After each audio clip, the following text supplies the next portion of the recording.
Grandes construções, uma sociedade que inspira muito pragmatismo até hoje e uma dádiva do Nilo. Sim, senhoras e senhores, o episódio de hoje é sobre o Egito.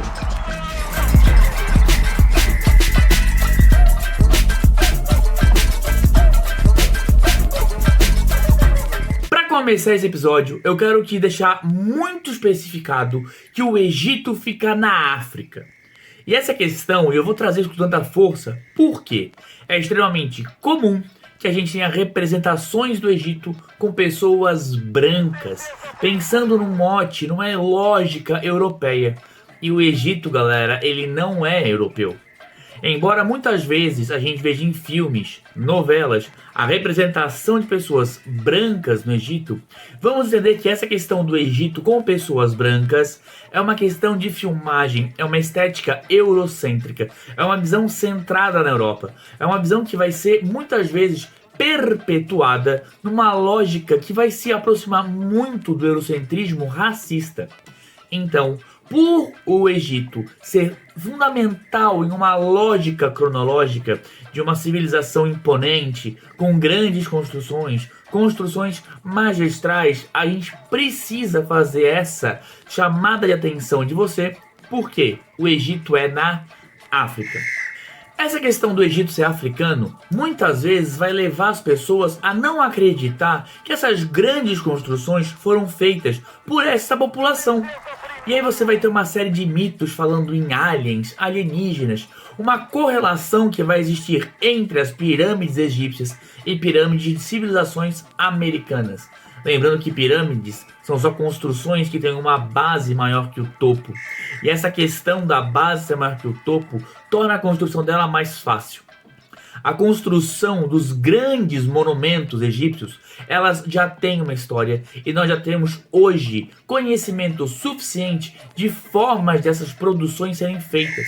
As próprias pirâmides hoje já podem ser reconstruídas sem a utilização de guindastes ou de tecnologias contemporâneas. Então sim, gente, sim. Esse povo do Egito da antiguidade foi sim capaz de sozinho construir tudo isso. E eles foram capazes disso por conta de uma grande população escrava. Eu quero deixar marcado para vocês que essa lógica da escravidão na antiguidade ela é completamente diferente da escravidão moderna. Por quê? Esses escravos, eles faziam uma forma de trabalho que era comparável à assalariada. Só que o conceito de salário não existia ainda. Então eles vão ser escravizados ou por dívida ou por questões de guerra. Então, estes escravizados não tinham uma relação de poder compra e venda com seus senhores, aonde essas pessoas podiam ser trocadas, elas eram iguais a um animal. Estes trabalhadores escravizados na antiguidade, eles sim sofriam com trabalhos forçados, eles sim tinham uma forma de trabalho que era muito explorada. Porém, a gente não pode comparar com a coisa que foi feita durante a Idade Moderna com os africanos. Então, a escravização antiga, ela tem outros conceitos que não se aproximam da escravização moderna. Esses escravizados eram uma população tão grande no Egito que tornou o Egito essa grande potência por conta do Nilo. O rio Nilo é de onde surge o Egito. O Egito só é possível por conta do rio Nilo. O Nilo ele tem uma estação de enchente e uma estação de vazante, onde essas áreas que serão inundadas pelo rio Nilo serão fundamentais para a plantação. A maioria das obras importantes para o Egito não são essas que nós visualizamos, como as pirâmides, como a esfinge, e são sim os diques que eles fazem para conter a água. São os canais abertos do rio Nilo, aumentando as áreas de produção e com isso controlando essa água tão fundamental.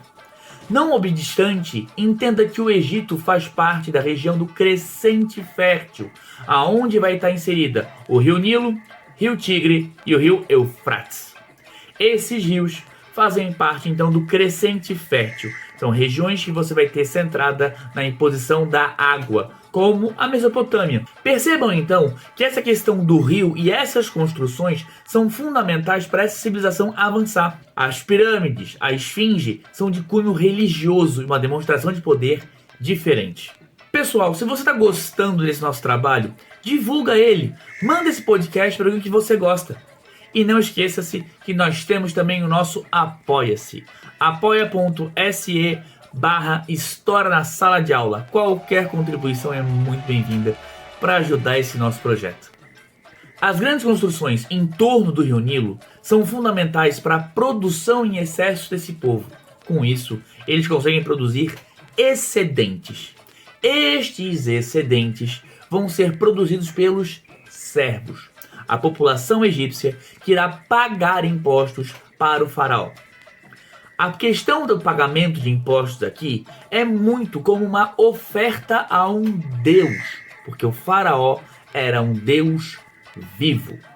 Essa lógica teocrática existente no Egito, em que o faraó é um deus, em um período específico ele vai ser chamado de Osíris, né? O próprio filho de Deus Ra.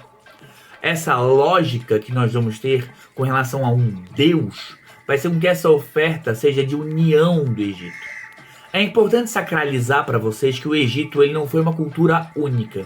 Ele também foi ocupado por outros povos. Muitos deles assimilarão a cultura egípcia como sua. Então, nessa perspectiva, a gente vai ter várias dinastias de faraó se sucedendo. Essas dinastias, com a cultura do faraó, vai ser centrada nessa figura do sangue, do Deus. E é por isso que é muito comum na história do Egito as famílias reais terem casamentos entre irmãos, para manter essa questão do sangue forte, essa questão de ser um Deus vivo. Nessa perspectiva, entendam então a importância da religião para esse grupo social e para essa cultura. A religião egípcia centrava todos eles em uma mesma perspectiva cultural. Então, as disputas entre eles, todo esse raciocínio que a gente vai ter do Egito, vai ser centrado numa cultura de deuses antropozoomórficos. Por que no plural? Porque eram vários deuses ligados à natureza. Mas também o culto aos mortos era algo fundamental. Esse culto aos mortos é a questão da lógica e da perspectiva da vida após a morte. Então, muito do que vai ter no imaginário ocidental com relação a esses povos é por conta das suas múmias. A preservação desses corpos passava por um ritual de longa duração, durando até 70 dias. Então, após a morte do faraó, esse processo de mumificação, ele depois se expande a pessoas ricas, mas no início da sua trajetória como um processo ritualístico, ele era somente para o faraó. O processo de mumificação era um processo complexo que podia durar até 70 dias.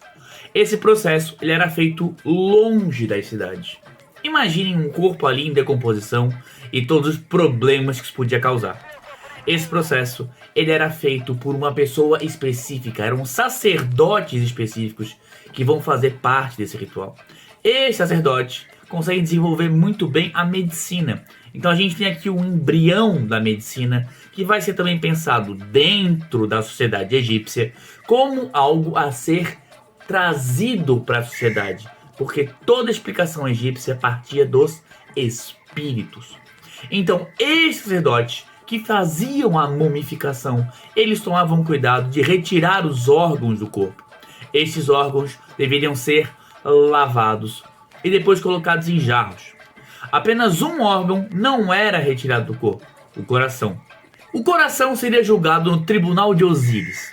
Esse ritual do coração, ele envolvia a pesagem desse coração. Caso o coração fosse mais pesado do que uma pluma, esse faraó cairia em perdição e seria devorado por um monstro.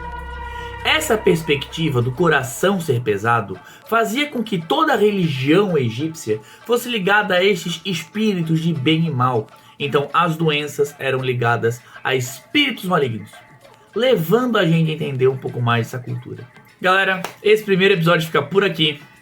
Nosso próximo episódio, nós vamos falar sobre a geografia do Egito e mais sobre essas grandes construções.